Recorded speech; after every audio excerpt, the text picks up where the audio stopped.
Hey, what's up, everybody? Digibro here. I know you're thinking, this is Digibro After Dark. It looks like the middle of the day, and you're still wearing the sunglasses. Well, I'll have you know, it is. I can't read time. I can't. The sunglasses. My monitor's so dark. I can't read the time with the sunglasses on. It is 8:28 a.m.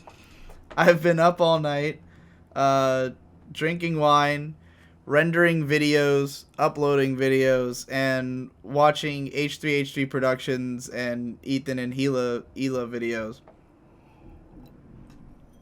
And it just so happened I was watching one of their videos, and I started Googling Ethan Klein and also myself.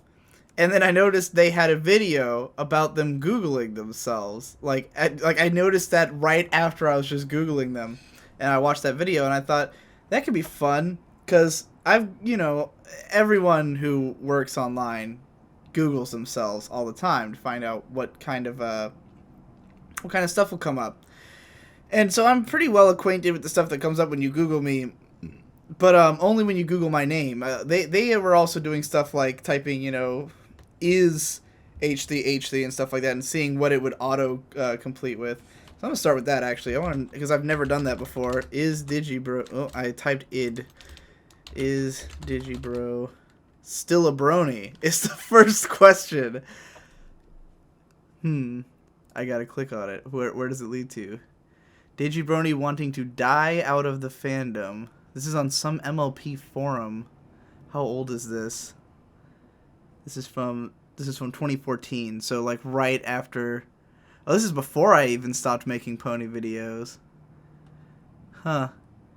Encyclopedia Dramatica. I'm not surprised. I'm pretty sure I know who wrote this article, but this Encyclopedia Dramatica article is kind of funny because the person who made it, they made it right after my channel went down. Like, there was a period in early 2015 where my channel went down, and I'd made these videos about it, like just telling people that my channel went down and where to find me now, and that I was moving my videos around and stuff. And somebody who clearly doesn't like me very much, like, made this whole Encyclopedia Dramatica page like about that.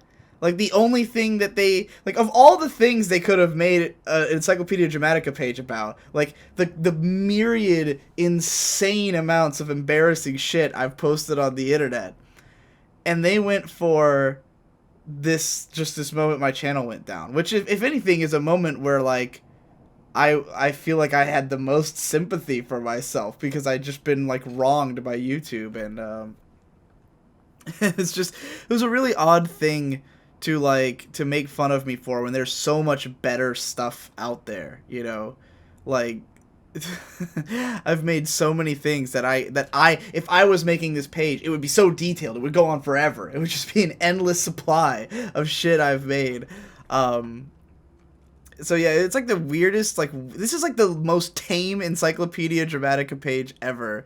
It kind of makes me sad in a way. I mean, I guess I'm thankful that my takedown campaign is so tame, but yeah, it's kind of odd. All right, well, I guess I know what it is if I type is Digibro. I'll just show you guys the regular Digibro stuff, because there's some funny things in here that I wanted to sort of talk about. Obviously, the main stuff I get is like my channel, Digidoes Anime, my Twitter, my anime list profile, and then we get to this site that's a wiki for YouTube channels. It's Wikitubia. And I find this profile fucking hilarious. It's not very long, but... Alright, so it starts off... Digibro is an anime YouTuber who is known for his overcritical and analytical breakdowns of not only anime series and movies, but also of the anime medium as a whole, as well as for his outspoken and opinionated nature. Real objective review of me. He's overcritical and analytical. So yeah, it shows what the person who wrote this, like, what their opinion of my content is, which I find really fucking hilarious. He has two other channels called Digidoes Anime and Digibro After Dark, where he occasionally posts other videos, but Digibro is his main channel. Conrad, it didn't introduce that my real name is Conrad, but it just switched to Conrad. Conrad makes money off of his videos and has a Patreon, which, with the combined funds, allows him to make a living off of YouTube, which is true. It's got links to my Patreon, my Reddit board. Let's make sure that's an accurate link. Yeah. So, okay. Obviously, I have more channels than what they think I have. I have Digibros, which is my Let's Play channel.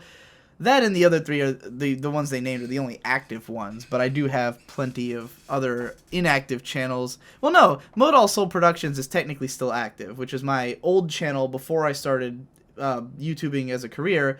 Modal MODAL space HSOUL space Productions.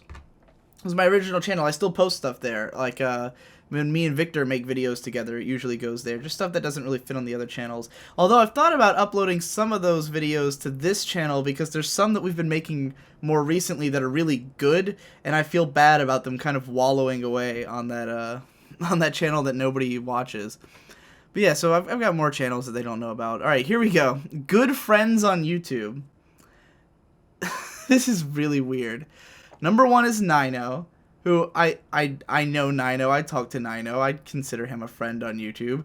Not my number 1 friend. Number 2, That Anime Snob, who has a very public feud with me. Holden Reviews, who I've talked to maybe twice ever in Nino's streams. The Anime Zone, I've literally never heard of. No idea what that is. Glass Reflection, I've never talked. I think I've talked to him once also in a Nino stream. Never really talked to him before. Happy Lee Aaron, who I guest starred in one episode of Manga Pod. I've never talked to her outside of that. I was invited by Lou Talks Anime, who's another person on that podcast. Yokurama Game Talk, never heard of that. And Press Heart to Continue, which is Dodger, who is also a part of Manga Pod. Again, never talked to her outside of Manga Pod. So those are my good friends on YouTube. Let's not mention the 8 people that I have a regular podcast with that I've done, like, innumerable collaborations with, you know. Let's not make the list. Endless Jess, Best Guy Ever, Hypocrite, Tommy Oliver, The Devu, my fucking editor, who am I missing from that list? Mage, Jeff, Mother's Basement, more recent. I mean, this article's kind of older. I don't think it's been updated in a long time, but you know, well, it's new enough to have Nino. Mother's Basement's not that much newer than me talking to him. Who did I leave out? I said Hypocrite, right? I think I'm missing somebody. Best Guy Ever, Ben Saint. I didn't say Ben Saint, but he's not a YouTuber. But yeah, those are my good friends on YouTube. History. Conrad is a guy who enjoys analyzing works of fiction, particularly anime. In fact, he states that he probably enjoys analyzing stuff way too much, in quotes. He has several channels which he posts various types of videos to. And then it just kind of describes my 3 channels. Pretty boring descriptions. It just kind of lists off some of the shows I do. And then like there's a video section, which is interesting because it doesn't list videos, it actually lists playlists. So it's all the playlists on my main channel, and then all the playlists on Does Anime, which is this insane number of playlists that are on that channel. So it's really fun. I'm just imagining the guy who had to fucking write all those out. And I like how at first he was writing the like the dropped or on hold like at the end of the title, but then he just kind of gives up like halfway through. Or maybe those don't have it. I think they probably do though. Or maybe those are no, because Captain Earth's in there. It's not completed. I think he just gave up on fucking typing that out every single time. And the Digibro After Dark, once again, it's just the playlists, which, I mean, all of these playlists have been massively changed, so, like, you know, this is way out of date. But I find this a particularly funny profile. Just the fact that it starts off his overcritical and analytical breakdowns. Not overly, by the way. It doesn't say overly critical. It says overcritical. That's the best part to me. Alright, so then there's also my, the other, like, most of this is my stuff, you know, my subreddit, I'm the one who runs that, an overview of my profile on Reddit, my blog, My Sword is Unbelievably Dull, my Patreon, and then we get to a TV tropes page about me. So this is interesting. It's like the same picture, I think, from the last one. Hold on, let's go back and check that. Was that the same picture from the Wikitubia avatar? It is. It's the same exact picture, but they've cropped it down. All right. Digibro, formerly Digibrony, real name Conrad. So already this is more informative than the Wikitubia article. Is an internet anime critic, primarily known for his critical, detail-oriented videos about various subjects, such as the nature of fan service, what makes a good character, the nature of food-eating scenes in anime, and so on and so forth. Alright, this is a much more objective, nuanced take on my content. I like it. This actually sounds like an article about me. Originally, he ran an anime blog before becoming a part of the MLP analysis community. It was primarily known for his MLP videos. Now, I gotta stop here. I always kind of resent whenever someone describes me as having been a part of the MLP analysis community, because I created it entirely. It was my thing. I made up the idea of My Little Pony analysis. And, like, on the one hand, it's fun when I see people who say that, because it means that I've become so distant from it that people don't even realize, like, what my role was. They just know that I was there, you know? Like, there's a lot of people, like, nowadays, I'm sure, who make MLP analysis videos and have maybe heard of me, but have no idea that, like, I started that as a thing. I was the one who made it a thing. You know, people who were following my example then created a community out of it, and I quickly disassociated myself with that community. So all of its growth was without me, but I'm the one who made that a thing. I just think it's really funny when it says, like, I became a part of it. It's like, no, I created it. Yeah. And then left. He eventually lost interest in the show and retired as an MLP analyst, choosing to focus entirely on anime, which is not completely true.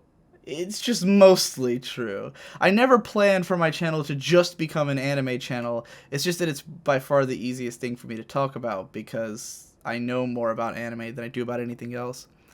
While he does a lot of analysis on anime he enjoys, he has mostly become famous for his critical and mostly very negative diatribes on Sword Art Online and the Asterisk War, with multiple videos dedicated to pointing out his gripes with both series at length. Now, I find this interesting because, like, I kind of agree that I'm mostly famous for those videos. I think those are the ones that brought the most new viewers in and, like, brought the most subscribers in. But, like, I don't know if you can say that objectively. Like, if there's any way that you could, like, say that through numbers. Like, those are both very popular video series, but, like, by far my most viewed video is the one on why good anime is hard to make. Like, that has well over 1 million views, and my next up has, like, less than 500,000. So, like, if we're talking about, like, my biggest videos, it would be that. And I have a lot of broad concept videos that are pretty big, but definitely I think my negative videos have the most guaranteed audiences. But that the perspective of this post that you're going to realize as it goes along is that whoever made this page only knows me for those videos. That's, like, the real thing going on here. It's not that they think I'm most famous for that. It's that they mostly know that about me, as becomes evident when we read through the rest of the page. His main YouTube channel can be found here, and he also has 2 other channels, Digidoes Anime and Digibro After Dark. Again, no mention of my Let's Play channel, Digibros, or Modal Soul Productions, or any other things.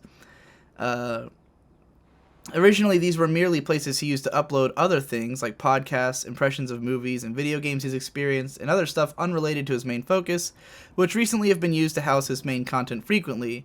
This is due to his channel being taken down a number of times due to YouTube's flagging and content policies, making him uneasy about hosting videos with long-form footage of shows. Well, that's kind of true, but also it's not so much uneasy as incapable of hosting long-form content of shows, which is not true right now, beautifully. Because of this, Digibro also usually posts his reviews in textual form on his blog, My Sword is Unbelievably Dull. Not true. That's not why I post them. I've always posted text versions of my posts, even back in the Pony days, because I'm originally a text blogger. All of these are written as text posts. All of my videos are written as just a full, like, article, and then I just read it into a microphone and edit video over it. The only times that's not true, you'll find those videos don't have text versions. Anytime there's like an unscripted video like this one, there will be no text version because it's completely unscripted. You know, it's not like I record the video and then write out a transcript of what I said.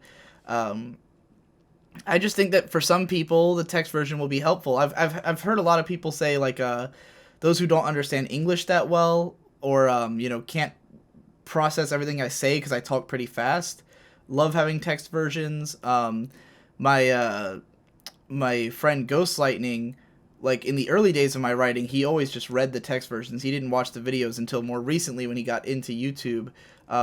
You know, because there's a lot of people with poor internet connections, like, especially if you live in other countries, who might not be able to load a whole video. So I just think having the text version is a good way that, for the incredibly small number of people who, for one reason or another, have trouble with the video, they can read the text version.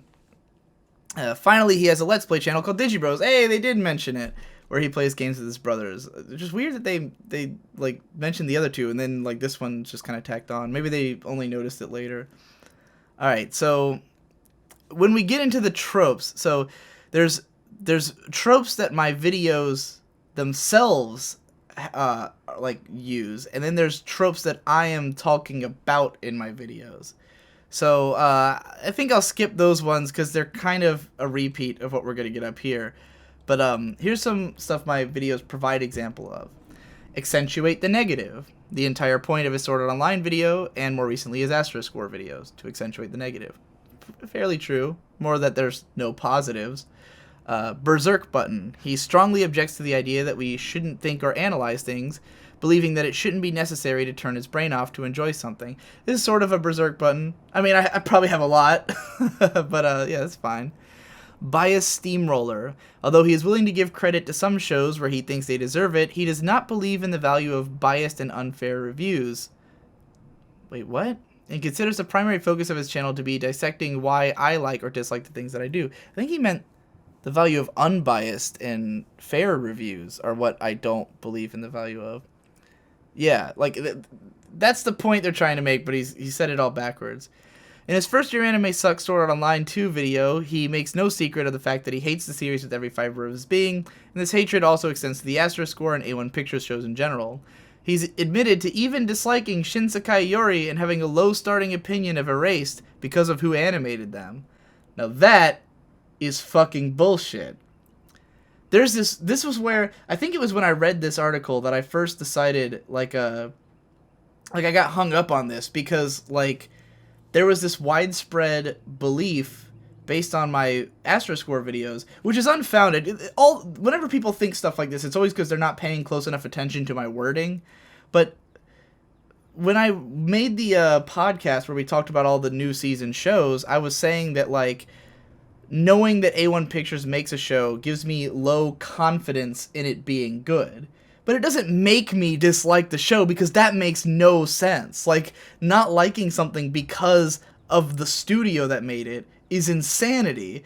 The reason I don't like A1 Pictures is because consistently I watch their shows and don't like them. And Shinsekai Yori is an example of a show that that's why I don't like A1 Pictures, is because I don't like shows like Shinsekai Yori after watching them, you know? Like, at the time that show came out, I had no negative opinion about A1 Pictures. I just thought they were any other studio. And I when they first started, I liked a bunch of their shows. I was excited about A1 Pictures when they first came out because they did a lot of original and interesting shows.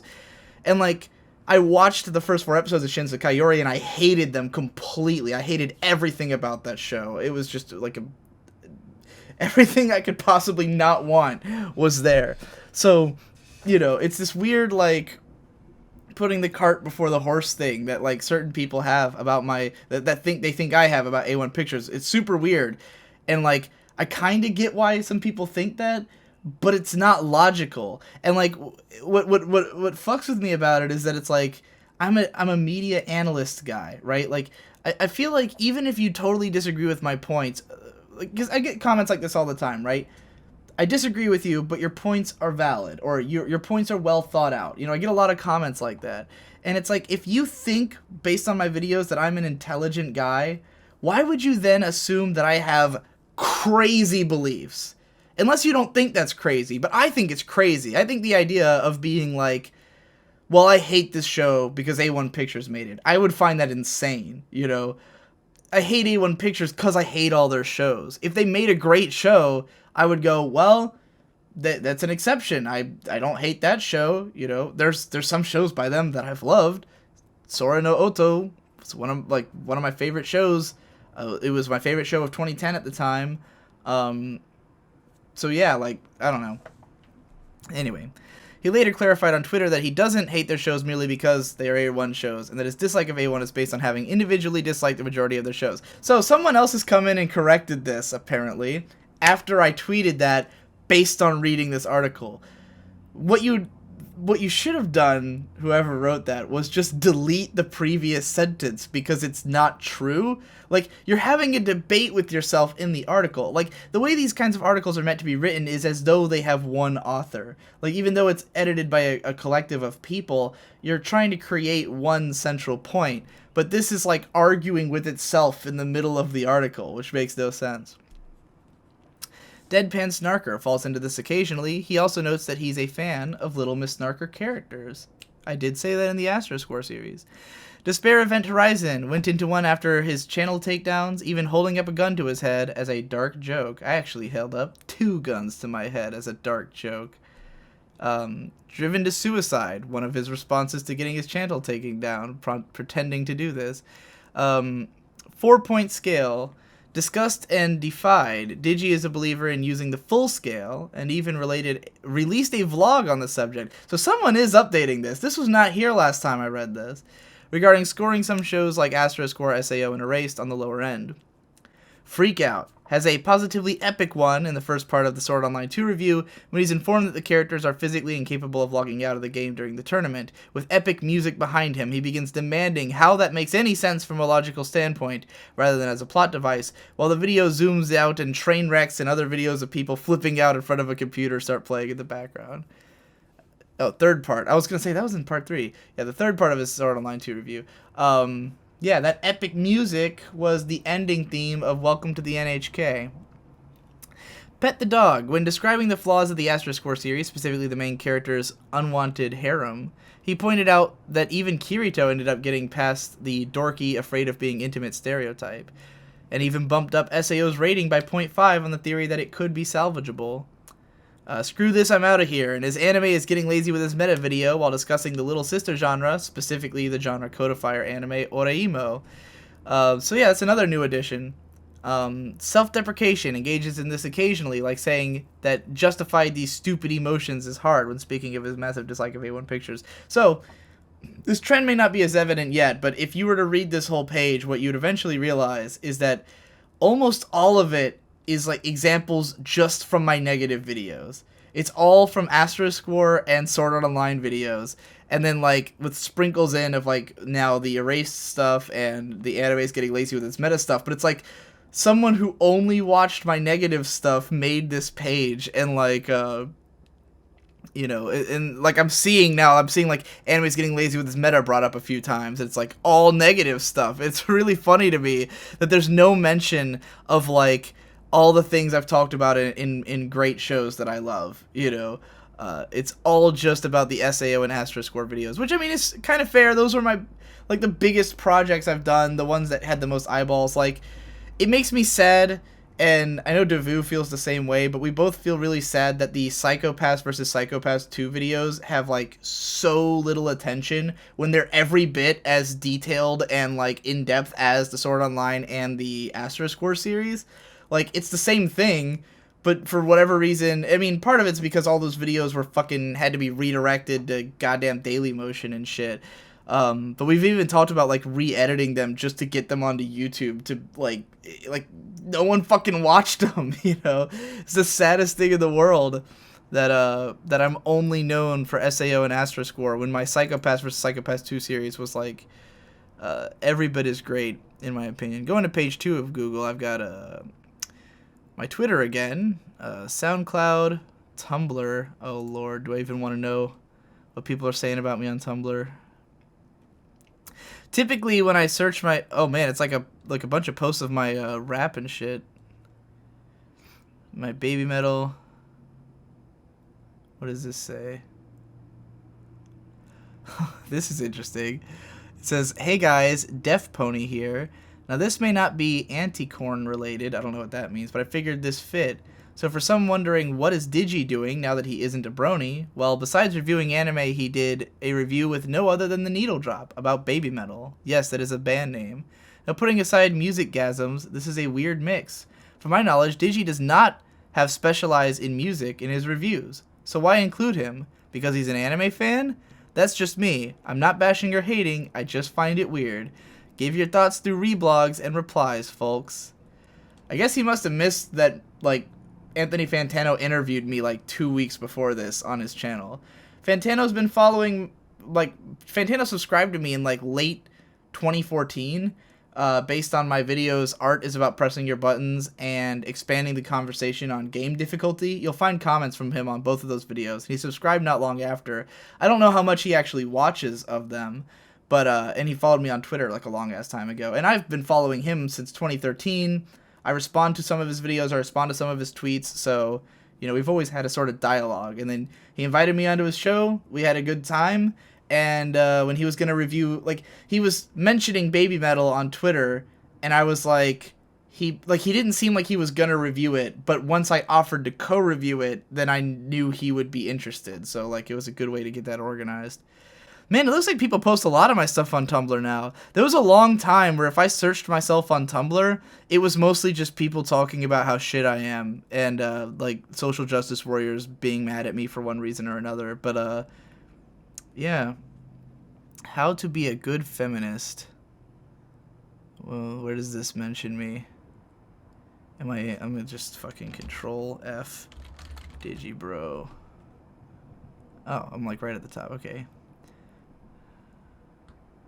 Someone was introduced to a professor through a comment on one of my videos. Huh. This is an interesting, weird post, but apparently some like professor of feminism or something commented on one of my videos, and that person found him. Good for you. Yeah, a lot of this is just Urishima, who's a friend of mine and a frequent commenter of the channel. Yeah, wow. My reputation on Tumblr seems to have really healed over the years. Here's a best of YouTube post with my fucking shit in it, and some Nerdwriter. I don't know this thing, but I don't know who this is, but oh, it's RC Anime. I've heard of that person, but I haven't watched their videos yet. Should check them out sometime. Alright, my Bandcamp. This is just like I guess the albums I've bought on Bandcamp. The Needle Drop podcast with me on it. Interesting that that's so high up. My Google Plus, Facebook, posting about me on the Ava Geeks forum about my Who is Hideaki Anno series, and a DeviantArt tag of Digibro. Looks like mostly Digibrony stuff. Yeah, I don't know how far I want to go through this. This is already a pretty long video, so I guess we can end it there. What is this? Oh, it's just like a aggregator site. Yeah, so that's what happens if you Google me. Fun stuff.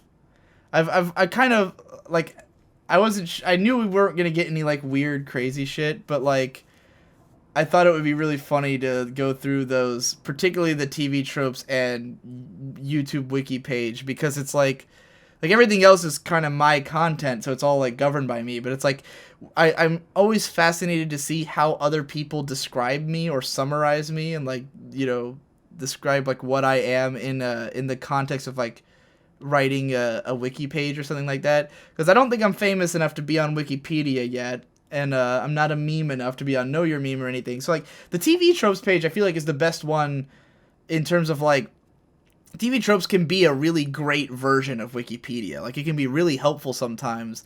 I think when I was researching Nanoha for my lyrical Nanoha series videos, like that was the best resource, was TV tropes, because they had like the most complete guide to the series. So, you know, that one's the closest to being the right article. It's just really funny that so much of the information is like just about my biggest video series, you know, and not about like any of my other opinions or anything else about me. Um, so yeah, I hope that was enjoyable for someone, because it was for me.